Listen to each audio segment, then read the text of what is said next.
ఇప్పుడు నేను ప్రభుత్వం విషయంలో మొట్టమొదట బీఆర్ఎస్ నాయకులు ఇది 3 నెలలు కూడా మనుగడ సాధించారు, మేము పడగొడతామని బీఆర్ఎస్ వాళ్ళు చెప్పారు.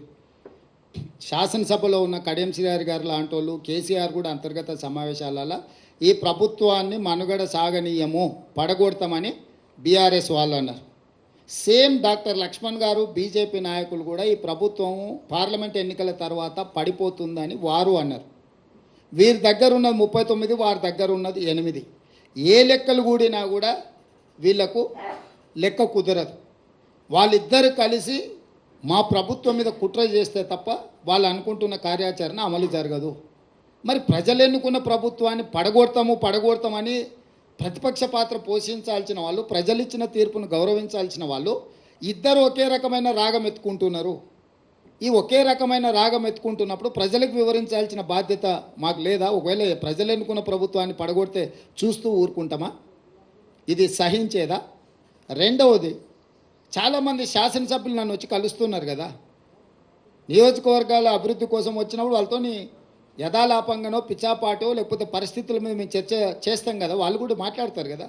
వాళ్ళు స్పష్టంగా చెప్తున్నారు, సార్ మా వాళ్ళు కూడా మనము బీజేపీ కలిసిపోతున్నాం, ఎన్నికల తర్వాత మన ప్రభుత్వం వచ్చేస్తుంది, మీరెవ్వరు చింతించకండి, మళ్ళీ మనదే అధికారం అని కొంతమందికి ఆల్రెడీ మంత్రి పదవులు కూడా హామీలు ఇచ్చేస్తున్నారు, వాళ్ళు చెప్తున్నారు అని వీళ్ళకు పైత్యం ముదిరింది. సార్ అట్లాంటి పరిస్థితి ఏదైనా వస్తే మేమంతా సిద్ధంగా ఉన్నాం ఈ ప్రభుత్వాన్ని నిలబెట్టడానికి.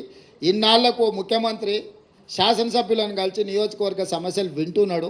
మేము అందులో ఉన్న 10 ఏళ్ళలో మేము ఎన్నడూ చూసిందే లేదు సార్, నువ్వు టీవీలలో తప్ప మా బాధ మా గోడు విన్నదే లేదు.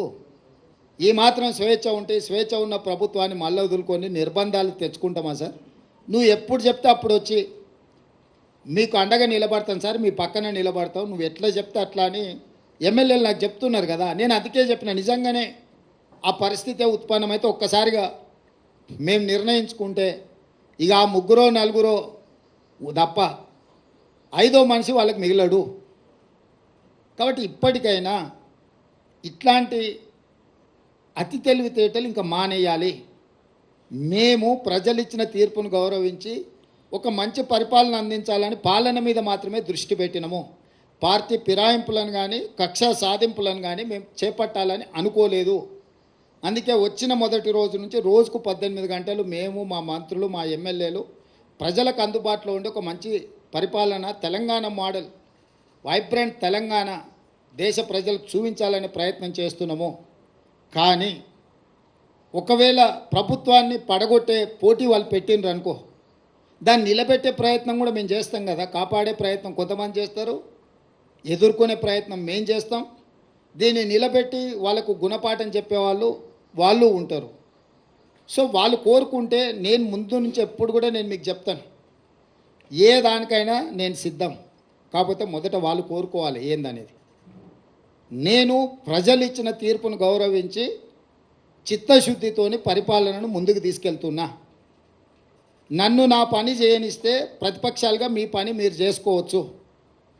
నాకేదో కాళ్ళలో కట్టబెట్టాలి, ఈ ప్రభుత్వాన్ని పడగొట్టాలనుకుంటే 10 ఏళ్ళు ప్రతిపక్షంలో మిమ్మల్ని దించుతామని చెప్పినాం, దించి చూపించినాం.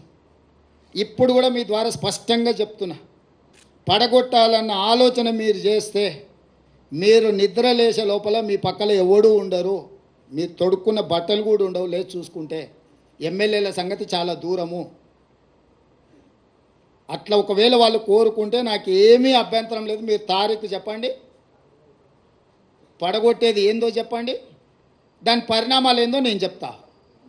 తారీఖు నిర్ణయించుకోమని చెప్తున్నాను నేను. ఒకవేళ ఈ ప్రభుత్వాన్ని పడగొడతాము అని మీరు బింకాల కోసం పొంకనాల కోసం మాట్లాడుకుంటే నాకేం అభ్యంతరం లేదు. ఎందుకంటే పొంకనాల పోసిగానికి 3 ఏళ్ళు 36 దొడ్లు అని వెనకడికి పెద్దోళ్ళు చెప్పారు.